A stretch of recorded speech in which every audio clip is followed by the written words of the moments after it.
Hi எல்லாருக்கும் வணக்கம். நம்ம நிலா ராகவை விட்டு விலகி இப்போ தனியாக புது பிஸ்னஸ் ஆரம்பிக்க போகிறாங்க. ஆனால் நம்ம நிலாவுக்கு புது பிஸ்னஸ் ஆரம்பிக்கிறதுக்கு பணம் வேணும். அந்த பணம் எங்கேருந்து வரப்போகுது தெரிஞ்சுக்கிறதுக்கு இந்த வீடியோக்கு ஒரு லைக்கை மட்டும் போட்டுருங்க. இந்த ராகவ் நம்ம நிலாவுக்கு பொங்கல் வாழ்த்து அப்படிங்கிற பேரில் இதுதான் நீங்கள் கடைசியாக தனியாக கொண்டாடுற பொங்கலாக இருக்கும். அடுத்த தடவை நம்ம 2 பேரும் சேர்ந்து கொண்டாடலாம் அப்படின்னு ரொம்பவே தப்பாகவே மெசேஜ் நம்ம நிலாவுக்கு அமுச்சிருக்கா. ஆனால் இந்த ராகவ் என்ன மெசேஜ் அமிச்சான்னு தெரியாது. ஆனால் சோழன் என்ன பதில் அனுப்புனாருன்னு தெரியாமல் இந்த நிலா அந்த ராகவ் திட்ட ஒரு பதில் கூட சொல்ல முடியாமல் செம கோவத்தோடு நிற்கிறாங்க. வெளியே வந்த உடனே இந்த ராகவ் உன்னை திட்டுறது எல்லாமே இங்கே வரைக்கும் கேட்குது. அப்படி உங்களுக்குள்ள என்னதான் பிரச்சனை அப்படின்னு திவ்யா கேட்குறாங்க. நான் முதல்ல இந்த கம்பெனியை விட்டு போகணும் திவ்யா. உன் ஃப்ரெண்டு ஏதோ கம்பெனி ஆரம்பிக்கிறாங்கன்னு சொன்னியே, அதில் என்னை சேர்த்து விட முடியுமா அப்படின்னு கேட்குறாங்க. இந்த திவ்யா அவங்க பிஸ்னஸில் அதெல்லாம் யார் வந்தாலும் சேர்த்துக்குவாங்க, அதுக்கு இன்வெஸ்ட் பண்ணணுமே, அதுக்கு பணம் இருக்கா நிலா? நானும் இந்த கம்பெனியை விட்டு போகணும்னு நினைக்கிறேன். உன்னை திட்டினதே எனக்கு போதும்னு ஆகிப்போச்சு. முதல்ல ஒரு நல்ல வேலையாக பார்த்து நான் செட் பண்ணிவிட்டு உன்னையும் கூப்பிட்டுக்கிறேன் நிலா அப்படின்னு இந்த திவ்யா சொல்கிறாங்க. ஆனாலும் இந்த ராகவ் கம்பெனியில் வேண்டா வெறுப்பாக தான் நம்ம நிலா வேலை பார்த்துக்கிட்டு இருக்காங்க. இந்த கோவத்தை தான் நம்ம நிலா சோழன்கிட்ட வந்து காட்ட, சோழன்கிட்ட இருந்தும் இந்த வீட்டை விட்டு போனாதான் எனக்கு நிம்மதி. முதல்ல பாண்டிக்கு கல்யாணம் ஆகி வானதி வீட்டுக்கு வந்துடுவாங்க. அதுக்கப்புறம் உங்களுக்கும் கல்யாணமாகி சந்தாவும் வீட்டுக்கு வந்துடுவாங்க. இந்த வீட்டுக்கு ஒரு கும்பிடை போட்டு சோழனுக்கும் ஒரு கும்பிடை போட்டு நான் பாட்டு என் வழியை பார்த்து போய்கிட்டே இருப்பேன் அப்படின்னு நம்ம நிலா சேரன் அண்ணா கிட்ட சொன்ன உடனே நம்ம சேரன் அண்ணா இந்த பொண்ணு டைவர்ஸை வாங்கிக்கிட்டு சோழனை விட்டு பிரியிறேன்னு சொல்லுது.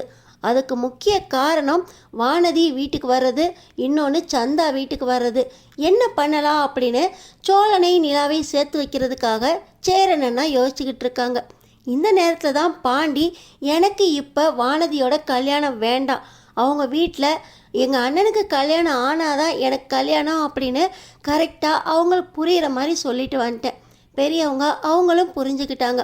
முதல்ல உனக்கு கல்யாணம் பண்ணணுன்னா அப்படின்னு பாண்டி ஒரு முடிவை சொல்ல, இன்னொரு பக்கம் நம்ம சோழன் அவ்வளோதானே, நேராக சந்தாவோட சொந்த ஊர் பீகாருக்கு போவோம், அண்ணனுக்கு சந்தாவை பொண்ணு கேட்போம் அப்படின்னு அவர் சொல்லிக்கிட்டு இருக்காரு. ஆனால் பார்த்திங்கன்னா நம்ம சேரன் அண்ணா சோழனை நிலாவோடு சேர்த்து வைக்கிறதுக்கு சந்தாவுக்கும் எனக்கும் கல்யாணம் ஆகக்கூடாது, நம்ம கல்யாணத்தை தள்ளி போட்டு அவங்க 2 பேரும் ஒருத்தரை புரிஞ்சுக்கிறதுக்கு கொஞ்சம் டைம் கொடுப்போம். அதுக்குள்ளே இந்த கேஸும் கொஞ்சம் இழுத்துச்சுன்னா போதும், 2 பேரும் ஒருத்தர் புரிஞ்சுக்குவாங்க, அவங்க ஒன்று சேர்ந்தா போதும். இந்த வீட்டில் நம்ம அடுத்த கெட்டி மேலே பாண்டி பண்ணிவிட்டு நம்ம கல்யாணம் பண்ணிக்கலாம், இல்லை 2 பேர் கல்யாணத்தையும் ஒரே மேடையில் கூட வச்சுக்கலாம் அப்படின்னு நம்ம சேரன் அண்ணா யோசிக்கிறாங்க. இப்போ நிச்சயதார்த்தம் நின்று போச்சு. ஆனாலும் பார்த்திங்கன்னா நம்ம நிலா அடுத்த நாள் வேண்டா வெறுப்பாக ஆஃபீஸ்க்கு கிளம்ப வண்டி பஞ்சர் ஆயிடுது. நம்ம சோழன் தான் பரவாயில்லைங்க, நான் உங்களை கூட்டிகிட்டு போகிறேன் அப்படின்னு நம்ம நிலாவை ஆஃபீஸ்க்கு கூட்டிகிட்டு போய் வாசல்லே இறக்குறாங்க. ஆனால் அன்னைக்குன்னு பார்த்து ராகவ் சீக்கிரம் வந்துடுறாரு.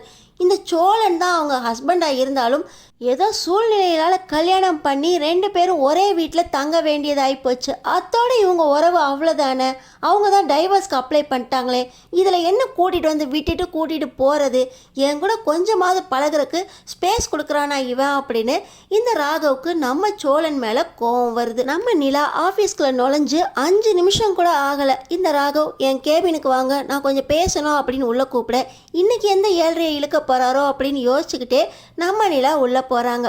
நேற்று நான் உங்களை அதிகமாகவே திட்டேன் நிலா, மன்னிச்சிருங்க. ஆனால் பார்த்தீங்கன்னா இந்த சோழனோட ஒன்று சேராதீங்க, இவனோட சேர்ந்து தான் நீங்களும் இப்படி தப்பாக தகாத வார்த்தையெல்லாம் யூஸ் பண்ண ஆரம்பிச்சிட்டிங்க. எப்போவுமே ஸ்டேட்டஸை மெயின்டைன் பண்ணணும். நீங்கள் இருக்க வேண்டிய இடம் அந்த வீடு கிடையாது, அதெல்லாம் ஒரு வீடா? என்னதான் பழைய காலத்து வீடு அப்படின்னு பெருமையாக பேசிக்கிட்டாலும் உங்கள் ஸ்டேட்டஸ்க்கு நான் உங்களுக்கு ஒரு அப்பார்ட்மெண்ட் பார்க்குறேன், அங்கே வந்து இருங்க, நான் உங்களை டிஸ்டர்ப் பண்ண மாட்டேன். கொஞ்ச நாள் என் கூட பழகுங்க, என் கூட வாட்ஸ்அப்பில் சேட் பண்ணுங்கள், நம்ம கம்பெனிலே ஒன்றா வேலை பார்ப்போம், நிறைய ஆர்டர்ஸ் நான் உங்களுக்கு கொடுக்குறேன், சேர்ந்து செய்வோம்.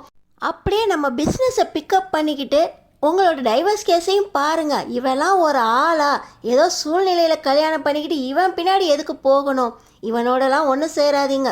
உங்கள் ஸ்டேட்டஸ்க்கு, உங்களோட தகுதிக்கு, நீங்கள் படித்த படிப்புக்கு நான் உங்களுக்கு சரியாக இருப்பேன். நீங்கள் என்ன கல்யாணம் பண்ணிக்கிறத பற்றி யோசிங்க. இவெல்லாம் வேண்டாம் உங்களுக்கு. அத்தனை ஆம்பளைங்க இருக்க வீட்டில் நீங்கள் எதுக்கு தங்கணும் நிலா? உங்களுக்கு எப்போ இதெல்லாம் புரிய போகுது அப்படின்னு இந்த ராகவ் வாய்க்கு வந்தபடி நம்ம நிலா கிட்ட பேச, நம்ம நிலா உங்களுக்கு ஏற்கனவே பதிலடி சோழன் கொடுத்துட்டாரு. சோழன் கட்டின தாலி என் கழுத்தில் இருக்குது. சோழன் தான் என்னோட ஹஸ்பண்ட். இனிமே இந்த மாதிரி பர்சனல் விஷயத்த ஆஃபீஸில் வச்சு பேசாதீங்க அப்படின்னு சொல்லிட்டு நம்ம நிலா வெளியே வந்துடுறாங்க.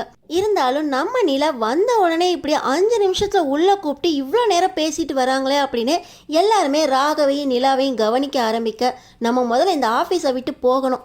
இவனும் வேண்டாம், இவன் கம்பெனியும் வேண்டாம். ஒரு கும்பிடு போடுவோம். கஷ்டப்பட்டாலும் பரவாயில்ல, அவங்க ஆரம்பிக்கிற அந்த பிஸ்னஸில் நம்மளும் ஒரு பார்ட்னராக போய் சேரணும் அப்படின்னு நம்ம நிலாவை முடிவு பண்ணி திவ்யா கிட்ட சொல்கிறாங்க.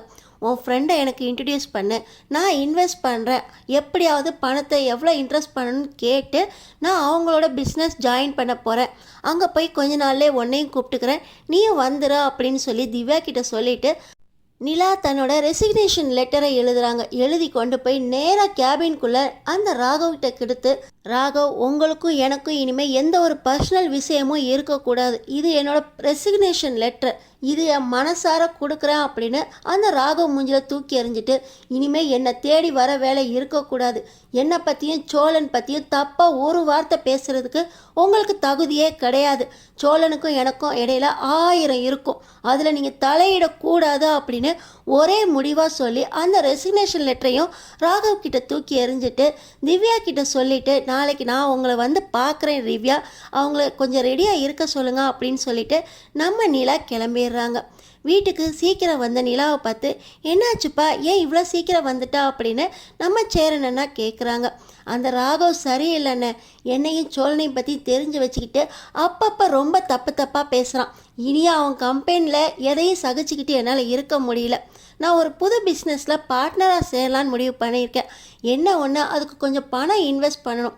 என் ஃப்ரெண்டுக்கிட்ட கொஞ்சம் ஆர்டர் வாங்கி அதுக்கு பிளான் போட்டு கொடுத்தா அவ மூலமாக எனக்கு கொஞ்சம் பணம் வரும். அதை வச்சு நான் இன்வெஸ்ட் பண்ணிடுவேன்னு என் மேலே எனக்கு நம்பிக்கை இருக்குது.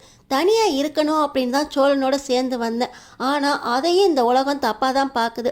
நான் கண்டிப்பாக ஒரு பிஸ்னஸ் ஆரம்பித்து என்னோட சேஷத்தை உயர்த்திக்க போகிறேன். நான் இந்த வீட்டை விட்டும் சோழனை விட்டு போகணும். அதுக்கு என் கையில் கொஞ்சம் பணம் வரணும். அதுக்கு நான் தனியாக வேலை பார்க்கணும் அண்ணா அப்படின்னு சொல்லி பணத்துக்கு ஏற்பாடு பண்ணுறதுக்காக நம்ம நிலா அவங்க ஃப்ரெண்டுக்கிட்ட பேசி ஏதாவது ஆர்டர் பிடிச்சி தர முடியுமா, நீ சொன்ன டைம்குள்ளே நான் பிளான் போட்டு தரேன் அப்படின்னு அந்த ஃப்ரெண்டுக்கிட்ட பேச போகிறாங்க. நம்ம நிலாவுக்கு ஒரு தேவை அப்படின்னா ஐயனார் குடும்பமே கண்டிப்பாக ஒன்று கூடி உதவி செய்யும். நம்ம நிலா கொஞ்சம் பணத்துக்காக அலைய ஆரம்பிச்சிருக்காங்க. இந்த பணத்தை கண்டிப்பாக நம்ம ஐயனார் குடும்பம் எப்படி சேகரித்து நம்ம நிலாவுக்கு கொடுக்க போகிறாங்க. நம்ம நிலா இந்த ராகவை விட்டு விலகுனது ரொம்ப நல்ல முடிவாக இருந்தாலும் இந்த பிஸ்னஸ்க்கு இன்வெஸ்ட் பண்ணுறதுக்கு பணத்துக்கு என்ன பண்ண போகிறாங்க? பணம் கிடைச்சிருமா? அந்த ஃப்ரெண்ட்ஸோடு சேர்ந்து நம்ம நிலா பிஸ்னஸ் ஆரம்பிக்க போகிறாங்களா? என்ன நடக்க போகுதுன்னு தெரிஞ்சுக்கிறதுக்கு நம்ம சேனலை சப்ஸ்கிரைப் பண்ணி தொடர்ந்து பாருங்கள்.